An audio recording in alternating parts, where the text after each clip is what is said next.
ओम नमः शिवाय। ओम नमो भगवते वासुदेवाय नमः। जय माता दी। आप सभी का अपने YouTube चैनल में स्वागत है। आज हम सुनेंगे माघ गुप्त नवरात्रि के दूसरे दिन का दुर्गा सप्तती पाठ, दूसरा और तीसरा अध्याय। ऋषि जी कहते हैं, पूर्व काल में देवताओं और असुरों में पूरे 100 वर्षों तक घोर संग्राम हुआ था।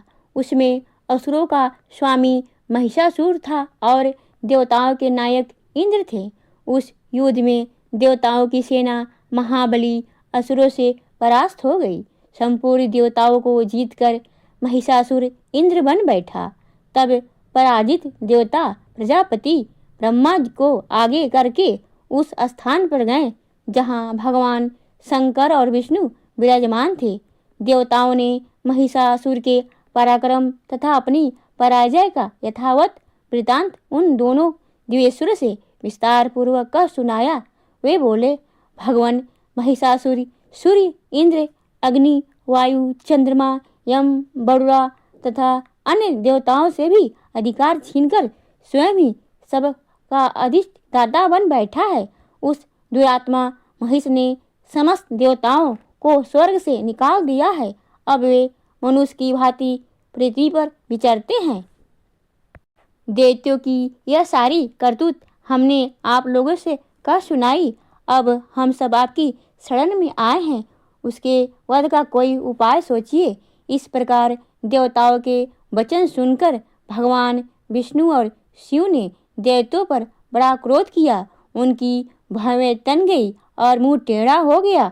तब अत्यंत कोप से भरे हुए चक्रपाणी श्री विष्णु ने मुख से एक महान तेज प्रकट हुआ। उसी प्रकार ब्रह्मा, शंकर तथा इंद्र आदि अन्य देवताओं के शरीर से भी बड़ा भारी तेज निकला। वह सब मिलकर एक हो गए। महान तेज का यह पुंज जाज्वल्यमान पर्वत सा जान पड़ा। देवताओं ने देखा, वहाँ उसकी ज्वालाएं संपूर्ण दिशाओं में व्याप्त हो रही थी। संपूर्ण देवताओं से शरीर से प्रकट हुए उस तेजस्वी कहीं नहीं तुलना की थी। एकाग्रित होने पर एक नारी के रूप में परिवर्तित हो गया और अपने प्रकाश से तीनों लोगों को व्याप्त जान पड़ा। भगवान शंकर का जो तेज था, उसके उस देवी का मुख प्रकट हुआ। यमराज के तेज से उसके सिर एवं बाल निकल गए। श्री विष्णु भगवान के तेज से उनकी भुजाएं उत्पन्न हुई। चंद्रमा के तेज से दोनों स्तनों और इंद्र के तेज से अधभाग का प्रादुर्भाव हुआ। वरुण के तेज से जटा और पिंडली तथा पृथ्वी के तेज से निंतभाग प्रकट हुआ। ब्राह्मण के तेज से दोनों चरण और सूर्य तेज से उनकी अंगुलियां हुई। वसु के तेज से हाथाओं की अंगुलियां और कुबेर के तेज से नासिका प्रकट हुई। उस देवी के दांत प्रजापति के तेज और 3 नेत्र अग्नि से तेज प्रकट हुए थे। उनकी भवें संध्या के और वायु के तेज से प्रकट हुए थे। इसी प्रकार अन्य देवताओं से तेज से भी उन कल्याणकारी मई देवी का अभिभार हुआ। तदंतर समस्त देवताओं के तेज पुंज से प्रकट हुई देवी को देखकर महिषासुर के सताए हुए देवता बहुत प्रसन्न हुए। विनाशधारी भगवान शंकर ने अपने शूल से एक शूल निकाल कर उन्हें दिया। फिर भगवान विष्णु ने भी अपने चक्र से चक्र उत्पन्न करके भगवती को अर्पण किया। वरुण ने भी शंख भेंट किया। अग्नि ने उन्हें शक्ति दी। वायु ने धनुष तथा बाण से भरे हुए 2 तरकस प्रदान किए। सहस्त्र नेत्र वाले इंद्र ने अपने वज्र से वज्र उत्पन्न करके दिया और ऐरावत हाथी से उतार कर एक घंटा भी दिया। यमराज ने कालदंड से दंड, वरुण ने पाश, प्रजापति ने स्फटिक कक्ष की माला तथा ब्रह्मा जी ने कमंडलू भेंट किया। सूर्य ने देवी के समस्त रोम कूप में अपनी किरणें तेज भर दिया। काल ने उन्हें चमकती हुई ढाल और तलवार दी। क्षीर समुद्र ने उज्ज्वल हार तथा सभी जीर्ण न होने वाले 2 दिव्य वस्त्र प्रकट किए। साथ ही उन्होंने दिव्य चूड़ामणि, 2 कुंडल, बड़े उज्ज्वल अर्धचंद्र, सब बाहु के लिए केयूर, दोनों चरणों के लिए निर्मल नुपुर, गले के लिए सुंदर हंसली और सब अंगुलियों में पहनने के लिए वस्त्रों से बनी अंगुलियां दी थी भेंट की। विश्वकर्मा ने उन्हें अत्यंत निर्मल फरसा भेंट किया। साथ ही अनेक प्रकार के अस्त्र और अश्वमेध कवच दिए। उनके सिवा मस्तक वक्ष स्थल धारण करने के लिए कभी ना कुम्हलाने वाले कमलों पर लाई दी। जलाधि से उन्हें समुद्र ने कमल का फूल भेंट किया। हिमालय ने सवारी के लिए उन्हें सिंह तथा भांति भांति रत्न समर्पित किए। धनाक्ष कुबेर ने मधु से भरा पात्र किया तथा संपूर्ण नागों के राजा शेष ने उन्हें इस पृथ्वी के धारण करते हैं उन्हें बहुमूल्य मणियों से विभूषित नागहार भेंट किया। इसी प्रकार अन्य देवताओं ने भी आभूषण और अस्त्र शस्त्र देकर देवी का सम्मान किया। तत्पश्चात उन्हें बारंबार 28 उज्जत गर्जना की। उनके भयंकर नाद से संपूर्ण आकाश गूंज उठा। देवी का यह अत्यंत ऊंचाई से गिरा हुआ सिंहनाद कहीं ना समा हो सका। आकाश से उनके सामने लहू प्रतीत होने लगा। उसके बड़े जोर से प्रतिध्वनि हुई जिनके संपूर्ण विश्व में हलचल मच गई और समुद्र कांप उठे। पृथ्वी डोलने लगी और समस्त पर्वत हिलने लगा। उस समय देवताओं ने अत्यंत प्रसन्नता के साथ हिंगवाहिनी भवानी से कहा, हे देवी तुम्हारी जय हो। साथ ही महर्षियों ने भक्ति भाव से विनय होकर उनका स्तवन किया। संपूर्ण त्रिलोक की क्षोभग्रस्त देवी देत कर अपनी समस्त सेनाओं को कवच आदि से सुसज्जित कर हाथों में हथियार ले हर्षा खड़े होकर उस समय महिषासुर ने बड़े क्रोध से आकर कहा, आह यह क्या हो गया है। फिर यह संपूर्ण असुर ने घिर कर उस सिंहनाद की ओर लक्ष्य करके दौड़ा और आगे पहुंचकर उसने देवी को देखा जो अपनी प्रभा से तीनों लोगों को प्रकाशित कर रही थी। उनके चरणों से भार से पृथ्वी दबा चली जा रही थी। माथे के मुकुट से आकाश में रेखा सी खींच रही थी तथा वे अपने धनुष की डंका से सातों पतालों को छुप देती थी। देवी अपनी हजारों भुजाओं से संपूर्ण दिशाओं को आच्छादित करके खड़ी थी। तदंतर उनके साथ देवताओं का युद्ध छिड़ गया। नाना प्रकार से अस्त्र शस्त्र के प्रहार से संपूर्ण दिशाएं उदासित होने लगी। चिदुर नाम महान असुर महिषासुर सेना नायक था। वह देवी के साथ युद्ध करने लगा। अन्य देवों की चतुरंगी सेना साथ लेकर चामर भी लड़ने लगे। 60,000 रथियों के साथ आकर उदग्र नामक महादैत्य लोहा किया। 1 करोड़ हाथियों के साथ लेकर महाहनु नामक दैत्य युद्ध करने लगा। इसकी रोएं तलवार समान तीखे थे। वह असिलोपा नाम का महादैत्य 5 करोड़ रथी सैनिकों सहित युद्ध में आ डटा। 60,000 रथियों से घिरा हुआ व्याकल नामक दैत्य भी उस युद्ध भूमि लड़ने लगा। परिवारित नामिक राक्षस हाथी सवार और घुड़सवारों से अनेक दलों के 1 तथा 1 करोड़ों रथनियों के साथ लेकर युद्ध करने लगा। बिंडाल नामक दैत्य 5 अरब रथियों से घिर कर लोहा लेने लगा। इनके अतिरिक्त और भी हजारों महादैत्य रथ हाथी और घोड़ों की सेना साथ लेकर वहां देवी के साथ युद्ध करने लगे।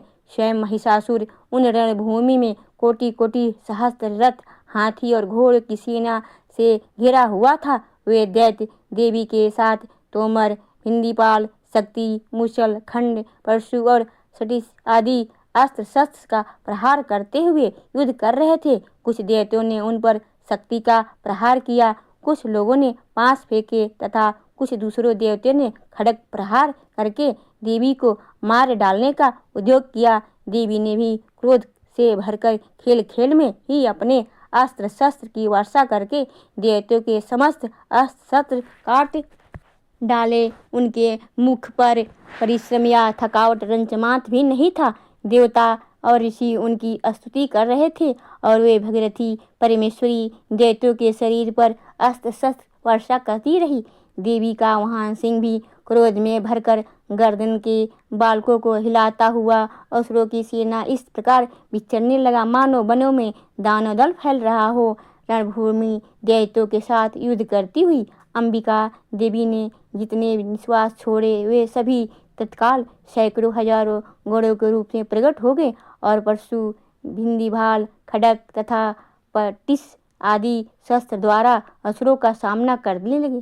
देवी की शक्ति बढ़े हुए गढ़ असुरों का नाश करते हुए नगाड़ा और शंख आदि बजने लगा।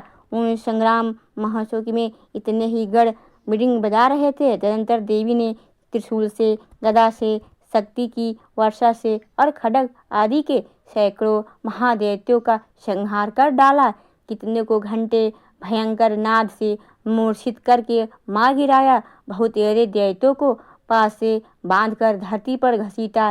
कितने ही दैत्य उनकी तीखी तलवार की मार से दो दो टुकड़े हो गए। इतने ही गदा की चोट से घायल हो धरती पर सो गए। कितने ही मूसल की मार से अत्यंत आहत होकर रक्त वन करने लगे। कुछ दैत्य शूल से छाती फट जाने के कारण पृथ्वी पर ढेर पड़े। कुछ रागवाण समूहों की दृष्टि से कितने ही असुरों की कमर टूट गई। बाज की तरह छपटने वाले देव पिंडक दैत्य अपने पांवों से हाथ धोने लगे। इन्हीं की बाहें छिन्न भिन्न हो गई। कितनों की गर्दनें कट गई। कितने ही दैत्य मस्तक कट कटा गिरने लगे। कुछ लोगों के शरीर मध्य भाग के ही विदीर्ण हो गए। कितने ही महादैत्य जांघें कट जाने से पृथ्वी पर गिर पड़े। कितने को ही देवी ने एक बाँह और एक पैर और एक नेत्र वाले करके दो टुकड़ों में चीर डाला। कितने ही दैत्य मस्तक कट जाने पर भी गिरकर फिर उठ जाते और केवल धड़ के ही रूप में अच्छे हथियार हाथ में लेकर देवी के साथ युद्ध करने लगते थे। दूसरे कदम्भ युद्ध के बाजों की लय पर नाचते थे। कितने ही बिना सिर के धड़ हाथों में खड्ग शक्ति और किश्ती लेकर दौड़ते थे तथा दूसरे महादैत्य ठहरो ठहरो यह कहकर वे देवी को युद्ध के लिए ललकारते थे। जहाँ वह घोर संग्राम हुआ था वहाँ की धरती देवी की राय हुए रथ, हाथी, घोड़े और असुरों से लाशों से ऐसी पड़ी थी कि वहाँ चलना फिरना असंभव हो गया था। दैत्यों की सेना में हाथी, घोड़े और असुरों के शरीर से इतना अधिक मात्रा से रक्तपात हुआ था कि थोड़े ही देर में वहाँ खून की बड़ी बड़ी नदियाँ बहने लगी। जगदम्बा ने असुरों की विशाल सेना को क्षण भर में नष्ट कर दिया। ठीक उसी तरह जैसे तीर और कांट के भारी ढेर को आग कुछ ही क्षणों में भस्म कर देती है और वह सिंह भी गर्दन के बालों को हिला हिलाकर जोर जोर से गर्जना करता हुआ दैत्यों के शरीर से मानो उनके प्राण चूस लेता था। वहाँ देवी के गणों ने भी उन महादैत्यों के साथ ऐसा युद्ध किया। उसमें आकाश में खड़े हुए देवगण उन पर बहुत संतुष्ट हुए और फूल बरसाने लगे। इस तरह दूसरे अध्याय की कथा समाप्त हुई। बोलिए प्रेम से दुर्गा माता की जय। अब सुनते हैं तीसरे अध्याय की कथा। ऋषि कहते हैं, दैत्यों की सेना को इस प्रकार तहस नहस होते देख महादैत्य सेनापति छिदुर क्रोध से भरकर अंबिका देवी से युद्ध करने के लिए आगे बढ़ा। वहाँ असुर रणभूमि में देवी के ऊपर इस प्रकार बाणों की वर्षा करने लगा जैसे बादल मेरुगिरी सीख पर पानी की धार बरसा रहा हो। तब देवी ने अपने बाणों से उसके बाण समूह को अन्यानस ही काटकर उसके घोड़े और सारथी को मार डाला। साथ ही उनके शरीर, धनुष तथा उच्च ध्वजा भी तत्काल काट गिराया। धनुष कट जाने पर उनकी अंगों को अपने बांधों से भी डाला। धनुष, रथ, घोड़े और अनेक सारथी नष्ट हो जाने पर असुर ढाल और तलवार लेकर देवी की ओर दौड़ा। उसकी तीखी धार वाली तलवार से सिंह के मस्तक पर चोट कर देवी की बाई भुजाएं बड़े वेग से प्रहार किया।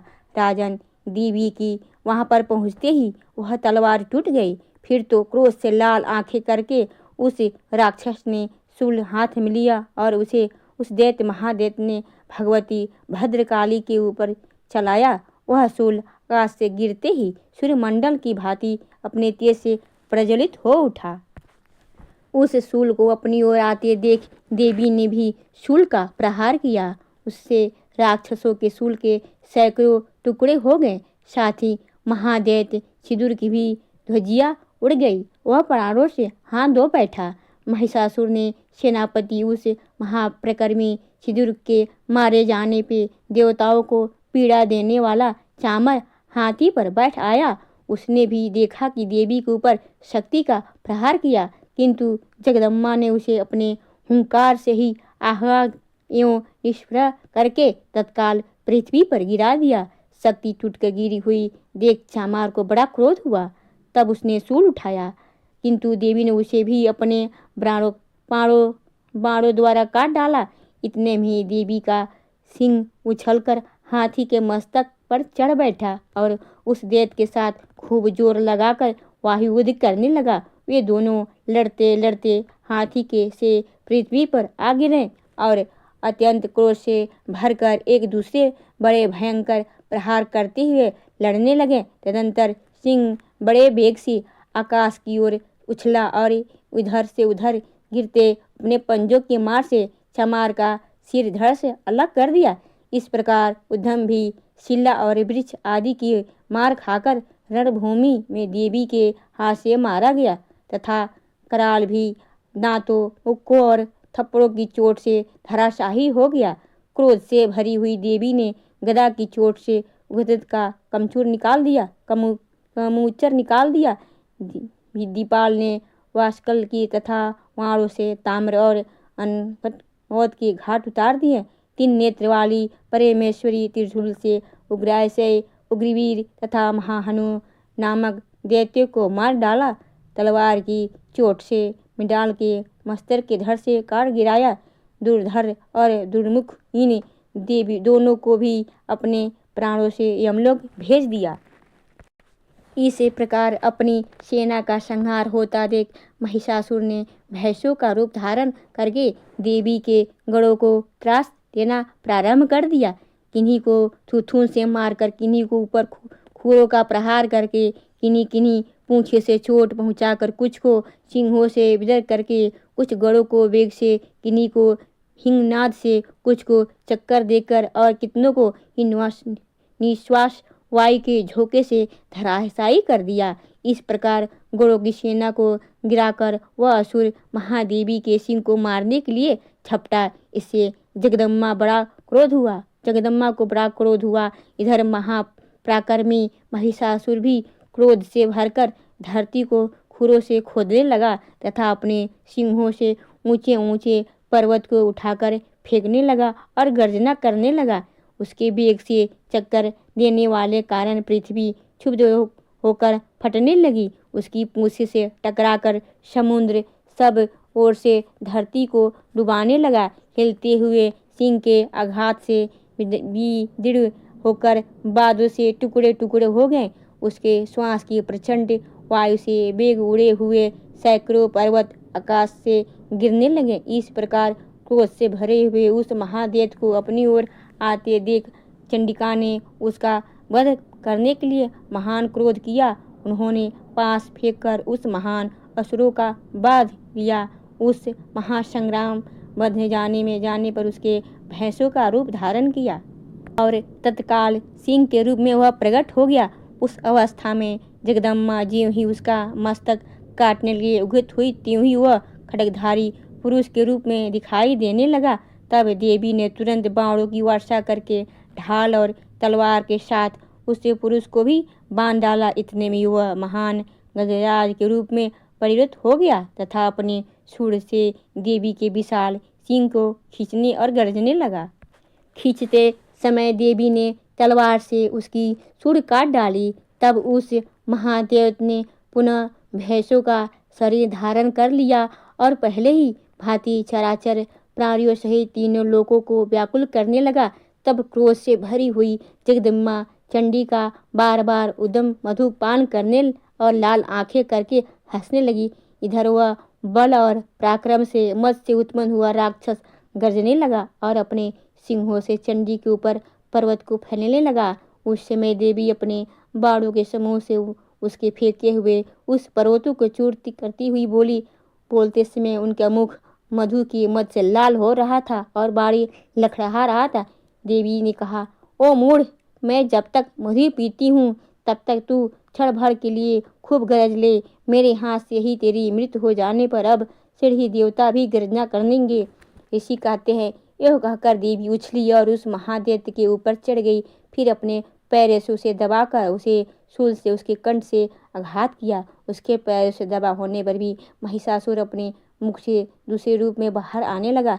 अभी आधे शरीर से ही वह बाहर निकला था कि देवी ने अपने प्रभाव से रोक दिया। आधा निकला होने पर भी वह महादेव देवी से युद्ध करने लगा। तब देवी ने बड़ी तलवार से उसका मस्तक काट दिया। फिर हाहाकार करती हुई देवताओं की भारी सेना भागी तथा संपूर्ण देवता प्रसन्न हो गए। देवताओं ने दिव्य महर्षि के साथ दुर्गा जी का स्तवन किया। गंधर्वराज आने गाने लगे तथा अप्सराएं नृत्य करने लगी। इस तरह से दुर्गा सप्तशती का में अध्याय 3 की पूरी हुई। बोलिए दुर्गा माता की जय, बोलिए नौ दुर्गा की जय। अगर आपको यह जानकारी अच्छी लगी हो तो वीडियो को लाइक करें, शेयर करें, सब्सक्राइब करें। ओम नमो भगवते वासुदेवाय नमः। जय माता दी।